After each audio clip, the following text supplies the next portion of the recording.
Assalamualaikum warahmatullahi wabarakatuh. Halo, selamat pagi dan salam sejahtera buat kita semua. Baiklah, di sini Ibu akan menjelaskan kembali materi tentang pendidikan Pancasila dan kewarganegaraan di kelas 11 dengan tema harmonisasi hak dan kewajiban asasi manusia dalam perspektif Pancasila. Pasti anak-anak Ibu semua sudah sering mendengar tentang hak asasi manusia serta kewajiban asasi manusia. Jadi, apa sih sebenarnya pengertian hak asasi manusia itu? Hak asasi manusia adalah hak dasar yang dimiliki oleh setiap orang. Sedangkan hak itu sendiri memiliki arti kepunyaan ataupun kepemilikan, sedangkan asasi memiliki arti dasar. Menurut Undang-Undang Republik Indonesia Nomor 39 Tahun 1999, HAM adalah seperangkat hak yang melekat pada hakikat keberadaan manusia sebagai makhluk Tuhan yang Maha Esa dan merupakan anugerahnya yang wajib dihormati, dijunjung tinggi dan dilindungi oleh negara, hukum, pemerintah, dan setiap orang demi kehormatan serta perlindungan harkat dan martabat manusia.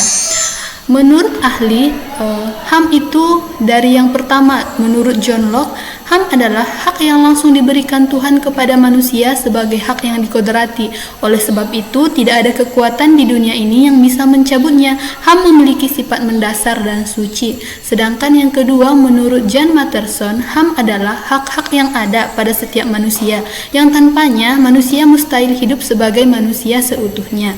Menurut ahli yang ketiga, yaitu Miriam Budiarjo, HAM adalah hak yang dimiliki setiap orang sejak lahir di dunia. Hak itu sifatnya universal karena hak dimiliki tanpa adanya perbedaan, baik ras, gender, budaya, suku, dan agama. Sedangkan menurut ahli yang keempat, yaitu Prof. Kunchoro Purbo Pranoto, HAM adalah suatu hak yang bersifat mendasar, hak yang dimiliki manusia sesuai dengan kodratnya yang ada, yang pada dasarnya tidak bisa dipisahkan sehingga bersifat suci. Adapun ciri-ciri HAM ada 4. Yang pertama, hakiki.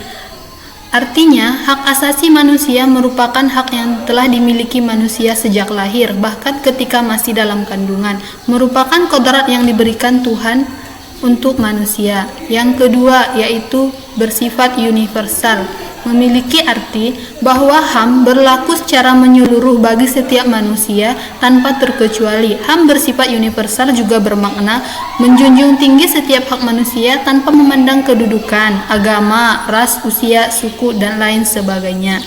Yang ketiga, bersifat tetap, bermakna bahwa HAM akan terus ada dan melekat dalam diri seorang manusia. Sebagaimana makna HAM merupakan anugerah Tuhan kepada manusia, keberadaan HAM merupakan pembeda manusia dengan makhluk hidup lain. Keberadaan HAM tidak dapat dihilangkan, diambil secara sepihak, karena hak asasi manusia akan terus ada dalam diri manusia itu sendiri. Yang keempat, bersifat utuh, memiliki makna bahwa hak asasi manusia tidak dapat dibagi antar sesama manusia. Semua orang memiliki hak yang utuh seperti hak hidup, hak sipil, hak pendidikan, hak politik, dan hak-hak yang lain. Baik, di sini Ibu akan menjelaskan beberapa contoh HAM. Yang pertama, hak asasi pribadi atau personal human right. Merupakan hak yang berkaitan dengan kehidupan pribadi seseorang, misalnya hak untuk hidup dengan baik, hak untuk berpendapat, hak untuk berorganisasi, hak untuk memeluk agama dan keyakinan masing-masing. Yang kedua, hak asasi politik ataupun political right, memiliki makna bahwa hak yang dimiliki seseorang dalam lingkup politik. Misalnya, seseorang dapat memberikan hak suara dalam pemilihan umum ataupun kepala daerah, ataupun juga dapat berorganisasi dan ikut serta dalam lingkup politik. Yang ketiga, hak asasi peradilan ataupun procedural right memiliki makna bahwa hak untuk memiliki perlakuan yang sama ketika dalam acara pengadilan. Misalnya, ada seseorang yang mendapatkan penyelidikan dari pihak kepolisian misalnya, jadi dia berhak mendapatkan surat penggeledahan dari pihak kepolisian. Dan semua orang di mata hukum dan di mata peradilan tidak memandang status dan kekayaan seseorang tersebut. Yang keempat yaitu hak asasi sosial budaya. Manusia dilahirkan sebagai makhluk sosial di masyarakat. Dalam kehidupan di masyarakat, setiap manusia memiliki hak yang berkaitan dengan kemasyarakatan. Misalnya, setiap orang bisa ikut serta dalam organisasi kemasyarakatan, misalnya dengan gotong royong dan lain-lain. Dan juga misalnya ini hak asasi sosial budaya itu setiap orang berhak untuk memilih dan menentukan pendidikan yang sesuai dengan dirinya, serta memilih minat bakat yang sesuai dengan dirinya, serta dia berhak mendapatkan jaminan sosial dari pemerintah. Yang kelima, hak asasi hukum atau legal equality right, yang bermakna bahwa setiap masyarakat mendapatkan hak yang sama dalam hukum dan pemerintahan. Ini tidak berbeda jauh dengan hak peradilan tersebut yang tadi yang Ibu jelaskan. Yang keenam, hak asasi ekonomi atau property right, yaitu berarti bahwa setiap manusia mempunyai hak untuk melakukan aktivitas ekonomi berupa membeli, menjual, serta memanfaatkan sesuatu yang memiliki daya jual. Misalnya ini seseorang bisa melakukan usaha jual beli ataupun dagang, misalnya dengan ekspor atau impor, dan seseorang tersebut berhak mendapatkan keuntungan ataupun laba dari usaha yang dimilikinya. Itu tentang hak asasi manusia. Selanjutnya Ibu akan menjelaskan tentang hubungan Pancasila dengan hak asasi manusia. Pancasila memiliki nilai-nilai yang mengedepankan nilai-nilai kemanusiaan, menghormati hak asasi setiap warga negara maupun bukan warga negara. Semua sila mengandung nilai-nilai penghormatan hak asasi manusia. Jadi jelas, hak asasi manusia sangat berhubungan erat dengan Pancasila karena nilai-nilai Pancasila memiliki nilai-nilai kemanusiaan yang sangat baik, yang sangat sesuai dengan hak asasi manusia untuk melindungi hak-hak dasar yang ada pada setiap manusia ataupun setiap orang. Misalnya di sila pertama yaitu di Pancasila, yang pertama menjamin hak untuk memeluk agama. Di sila kedua Pancasila yaitu sesuai dengan hak asasi manusia, yaitu menjamin hak untuk mendapatkan persamaan derajat, hak dan kewajiban antar sesama manusia.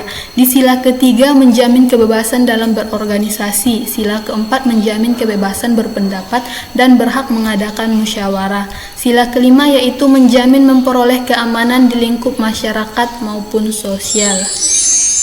Jadi kesimpulan dari materi Ibu ini, yang pertama Ibu ambil yaitu hak asasi manusia ini adalah hak mutlak yang dimiliki oleh semua orang tanpa terkecuali, sehingga tidak masalah seseorang itu sedang berada di mana, kapan saja dan siapa saja.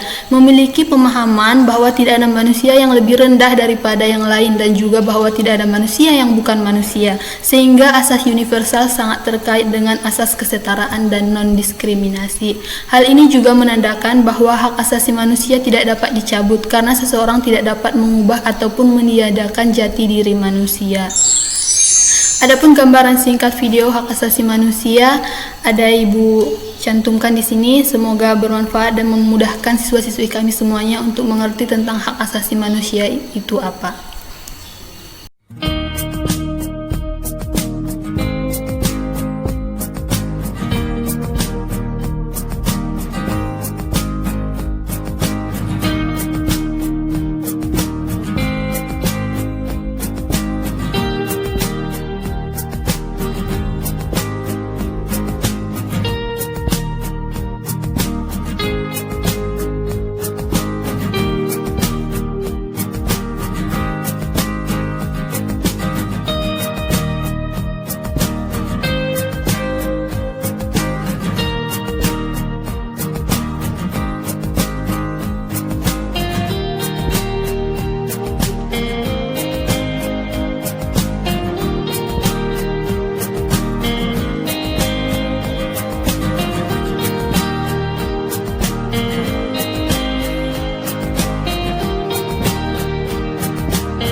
Demikianlah materi kita pada video kali ini, semoga bermanfaat. Tetap saksikan video-video Ibu berikutnya.